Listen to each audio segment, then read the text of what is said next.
You're listening to The Intellectual Investor, episode number 249. It's not the cards you are dealt, but is how you play them. Written by Vitaliy Katsenelson and read by Elliot. To read this article online or to listen to more episodes, head to investor.fm.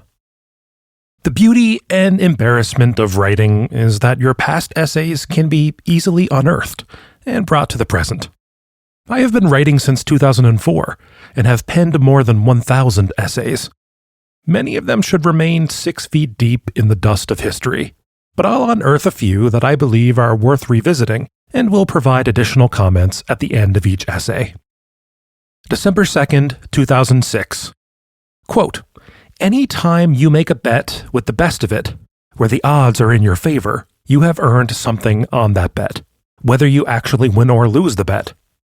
By the same token, when you make a bet with the worst of it, where the odds are not in your favor, you have lost something, whether you actually win or lose the bet." End quote. David Sklansky, The Theory of Poker. Over a lifetime, active investors will make hundreds, often thousands of investment decisions. Not all of those decisions will work out for the better. Some will lose and some will make us money. As humans, we tend to focus on the outcome of the decision rather than on the process. On a behavioral level, this makes sense. The outcome is binary to us. Good or bad, we can observe with ease. But the process is more complex and is often hidden from us. One of two things, sometimes a bit of both, can unite great investors: process and randomness, or luck. Unfortunately, there is not much we can learn from randomness, as it has no predictive power. But the process we should study and learn from. To be a successful investor, all you need is a successful process and the ability, or mental strength, to stick to it. Several years ago, I was on a business trip. I had some time to kill, so I went to a casino to play blackjack. Aware that the odds were stacked against me, I set a $40 limit on how much I was willing to lose in the game. I figured a couple hours of entertainment, plus the free drinks provided by the casino, were worth it. I was never a big gambler, as I never won much.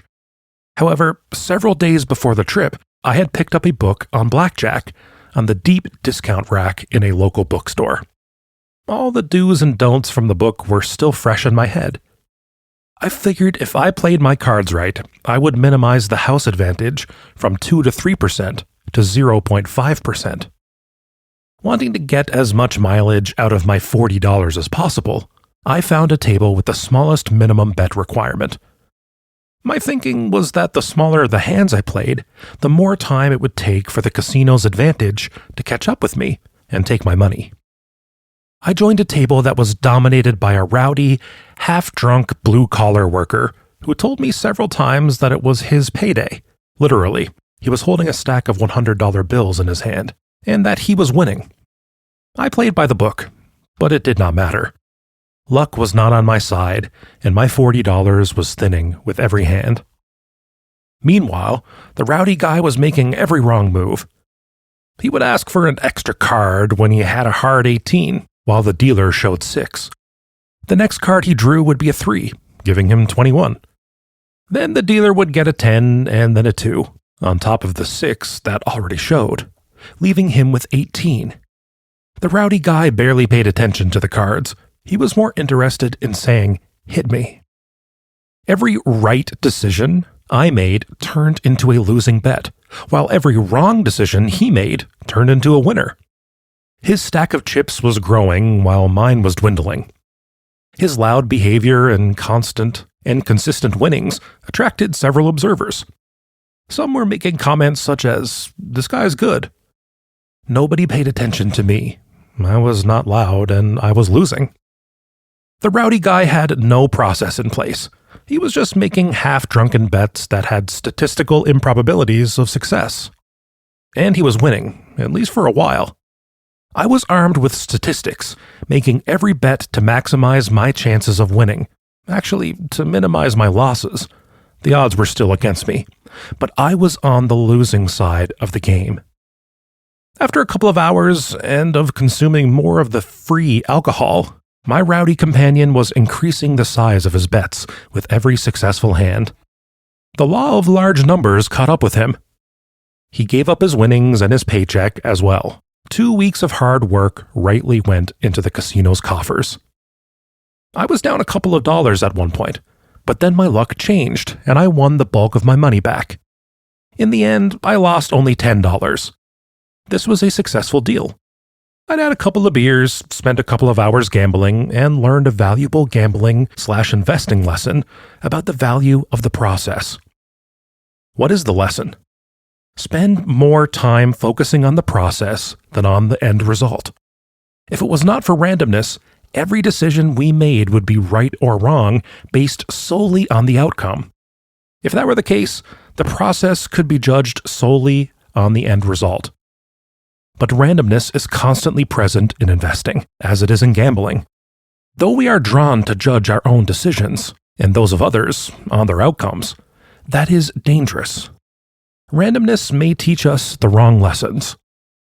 My thoughts today. I wrote this article for the Financial Times, a British newspaper. This is why the spelling of some of the words looks a bit different. I wrote it in Liberated from England English, at least the English I know. It was translated into British by the FT. As George Bernard Shaw said, Americans and British are one people, separated by a common language. When I was writing this article, I did not realize that I'd be spending a good chunk of my investment career surrounded by rowdy drunks. There is a good reason Stoic philosophy clicked with me so well, especially its fundamental concept of dichotomy of control. We can only control our values, our thoughts, our actions. Everything else is not up to us. The weather, your spouse's mood, construction on your way to work, and yes, how Mr. Market chooses to price your stock on a daily basis. Thus, I choose to spend my time focusing on tinkering with and improving my investment process, knowing that in the long term, this is what is going to matter. In this casino story, my gambling lasted just a few hours, and I had only a tiny bit of my own money at stake. In the stock market, the craziness can often last for years, and there is enormous external pressure for investors to change and to start emulating the behavior of the rowdy drunks. Also, the stakes are a lot higher. Here's how I deal with it. I keep going back to the proverbial drawing board. I ground myself in what I can control, our research and analysis. We analyze and reanalyze the stocks we own and the ones gobbled up by the rowdy drunks, the flavor of the month. We build discounted cash flow models, estimate their fair value, model earnings 5-10 years out, and compute expected rates of return. Here is an example. My daughter Hannah was interning at IMA during the summer. She had just graduated from high school, and my wife thought it would be a good idea for her to see what I do. I swear it was not my idea, though I welcomed it with a melting heart.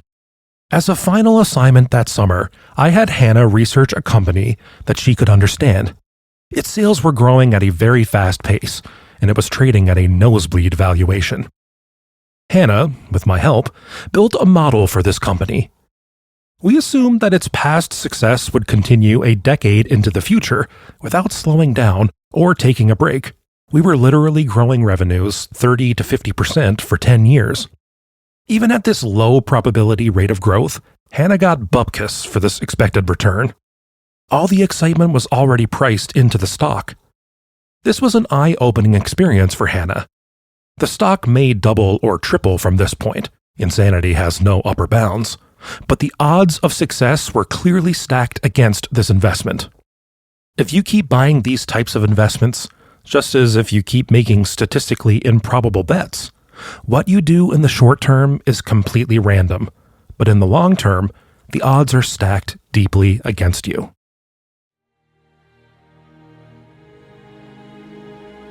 Thanks for listening. If you know someone who'd enjoy this episode, share it with them. To listen to more episodes, visit investor.fm. Enjoy life and prosper.